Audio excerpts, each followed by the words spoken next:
আজকে অনেকদিন পর মনটা সত্যি খুব ভালো লাগে, কারণ অনেকদিন পর আমি আজকে একটু বাইরে বেরিয়েছি। প্রত্যেক দিন না আমার সত্যিই মাথাটা এত ধরে থাকতো, আজকে একটু শান্তি পাবো। সো হ্যালো এভরিওয়ান, তোমরা সকলে কেমন আছো? আমি আজকে চলে এসেছি রথের মেলাতে। তো দেখো, এখানে রথের মেলাটা মোটামুটি তো হালকা আছে, কারণ আমি তো খুব একটা ভিড়ভাট্টা পছন্দ করি না, তার জন্য আমার জন্য খুব ভালোই হয়েছে। আর আমি ওই কারণেই তো রথের দিনটা আসিনি, মানে উল্টো রথেতেও আসিনি, সোজা রথেতেও আসিনি, পরের দিনকে এসেছি যাতে ভিড়টা হালকা থাকে। আর প্রথমে এসে এখানে কিছু হার কানেরের দোকানে ঢুকলাম, কারণ মেয়েদের পছন্দ হার কানের।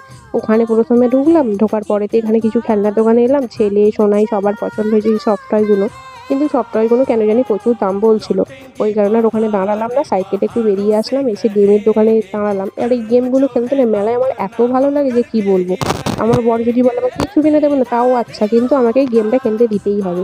তো আমি প্রথমে এক রাউন্ড শুরু করলাম, তারপরে ওরা দেখলাম আস্তে আস্তে সবাই এক রাউন্ড করে খেললো, কিন্তু দুর্ভাগ্য কিছুই পেলাম না। লাস্টে একটা সান্ত্বনা পুরস্কার দাদার থেকে একটা চা চিংড়ি চেয়ে নিলাম, নিয়ে চলে আসলাম। এসে এখন কাঁচের চুড়ির দোকানে আমার বর ঢোকালো যে, কাঁচের চুড়ি যদি নাও তো নাও। আমার কাঁচের চুড়ি পছন্দ হয়নি, তো আমি নিলাম না। যেহেতু সংসারী মানুষ, একটু সংসারের জিনিস কিনতে পছন্দ করি, তাই সংসারের জিনিস কেনার জন্য এখানে আসলাম। এখান থেকে কিছু সংসারের টুকটাক জিনিস কিনে নিলাম, যেগুলো পছন্দ মতন। নিয়ে তারপরে আবার একটা গেম দেখতে পেয়েছে ননি।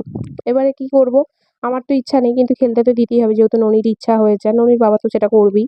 ননির বাবা বলল, ঠিক আছে চলো খেলো, সবাই মিলে এক রাউন্ড করে।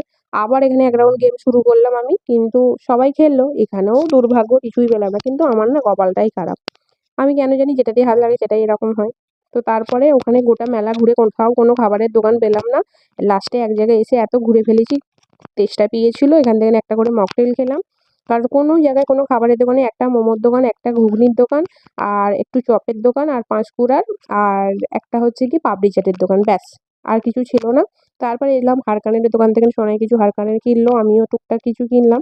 দিয়ে বরের একটা ফটো ফ্রেম পছন্দ হয়েছে মহাদেবের, তো সেখান থেকে বর একটা ফটো ফ্রেম নিয়ে নিল।